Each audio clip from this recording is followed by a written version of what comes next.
Um, First question will come from Rick Stroud. Bruce, I know it's only been a couple of hours since we talked to you last, but do you have any sense, sort of, 10 days from now, 9 days from now, just who you may have back and just what the extent of Richard Sherman's hamstring injury might be? Yeah, he hasn't gotten in the MRI tube yet, so we don't know anything really how severe it is. And, hopefully we'll have Antoine back for sure. He was very close before we left, and, get him out of the protocol, hopefully. I think at that point, I don't know who might be back. It's still going to be a crapshoot that way. And in terms of, in a weird way, whether it's, Pierre Desir or some of the guys that have had to play, right? Richard Sherman, even. You guys are developing depth. I mean, at some point, we expect to see Sean Murphy Bunting. We expect to see Carlton Davis. So, I mean, the fact that you could play and win just makes your football team overall better if you're able to get these guys back, right? Oh, there's no doubt. There's no doubt. And, I give credit to the coaches for and those guys for stepping in. But the coaches did a great job, I think, giving them a hell of a plan. And but I thought Kevin Minter and Dee Delaney both stepped in and played a heck of a ball game. And it's always the next man up. There's going to be injuries. It's just never going to stop. It's the history of the game. So, I think, knock on wood, we 3 or 4 weeks from now we get some guys back, and we could have a really good football team. Thanks. We'll go to Greg Auman. Bruce, I just want to ask you about 3rd and 1, if I can. You guys went 4 for 4 last night in 3rd and 1. Fournette had 3 of them. Obviously, Brady had the sneak at the end. You guys were the best team in the league in 3rd and 1 last year. Obviously, it's kind of an offensive line down, if you will. But just want to ask you why you think you've had the success, and also why it's so encouraging to keep getting into 3rd and 1 if you can. Yeah, I mean, that's you always want to play the game, and basically 3rd and 3 or less if you can. That's the best scenario. I think just as a group, offensive line, tight ends, backs, getting hats on hats and moving the pile to shoot. That's the most fun there is for offensive linemen, and they take a lot of pride in it. And I probably can only think of the Super Bowl is probably the last time I think we got stopped on a 4th and inches at the goal line. But that we take great pride in that. Yeah. Thanks. We'll go to John Ledyard. Bruce, obviously Dee Delaney got out there, had to play a good bit in this game. I just wondering what you thought of his level of play, and if Richard Sherman can't go and Carlton and Sean still aren't back, would it be Delaney kind of starting with Ross Cockrell and with Jamel Dean? That's yet to be determined. Pierre has had a couple of really good weeks. We kind of cross-trained him last week as a nickel and a dime. So we went with D, but D's played good for us in both games he's got in there. So yeah, I'm not afraid if it is. We'll wait and see. That 4th and 3, I think it was, you guys went for it at the end of the game, didn't get it obviously, but high percentages going for it in that situation. Could you describe a little bit what happened on that play? Maybe if something went wrong, did the Eagles take something away? No, we just missed him. And, we went for the corner route and had a couple other guys that maybe could have got the ball, but they had good pressure on it and we just didn't make the play. Thank you. We'll go to Joey Knight. Coach, you mentioned last night that this was probably OJ's best game. Is he back 100% physically now? Is the rust off at this point?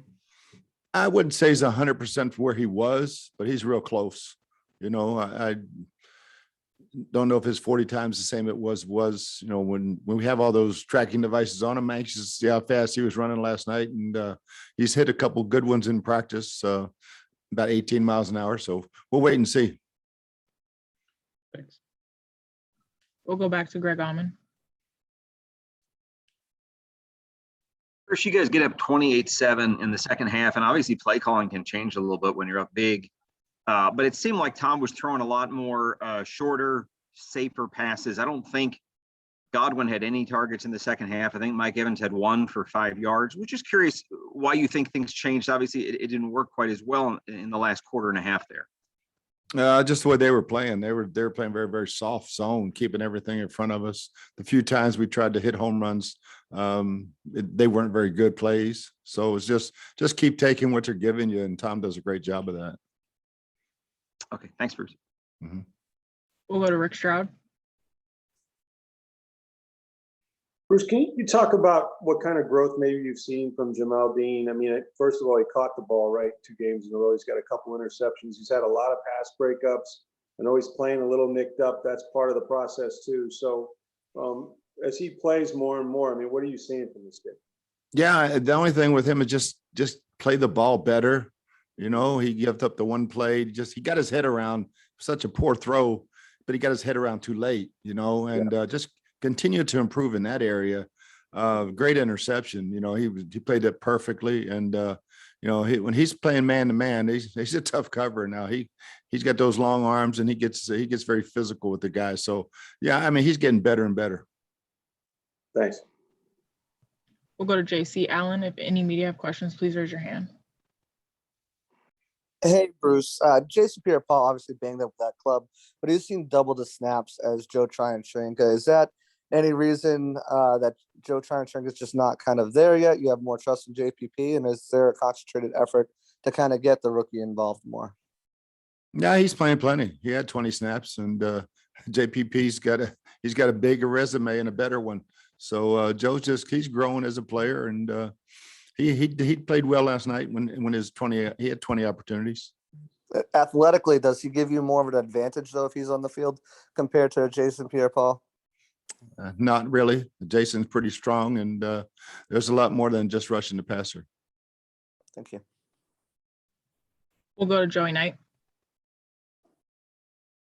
Coach, when you went back and looked at it, what was the key containing Hurts? I mean, he got off a couple of times, but he certainly didn't break your back. What was the overriding key to kind of neutralizing him?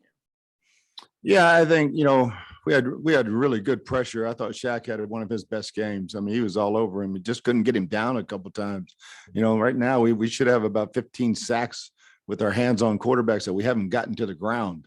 And but yeah, I think we harassed him really well. And you know, he hurt us a couple of times when he got out of the pocket and made a couple of plays. But you know, I think just overall coverage wise, we did a really good job of mixing coverages and mixing the rush.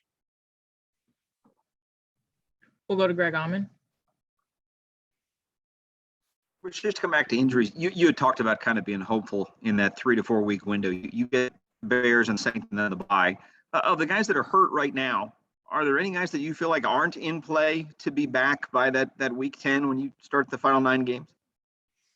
I don't know about Sean, and we're still waiting to see on Carlton, but you know, I can't really say because they're making progress, but it's not real fast. Okay, thank you. We'll go to Rick Stroud.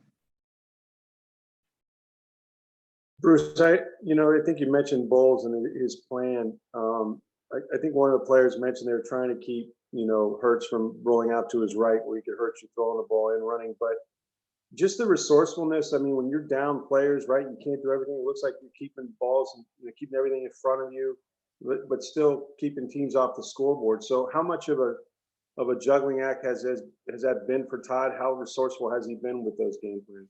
I think he's been fantastic. We still play some man, played a number of different zone coverages and blitzed them pretty good. I thought the read option was non-existent in that game.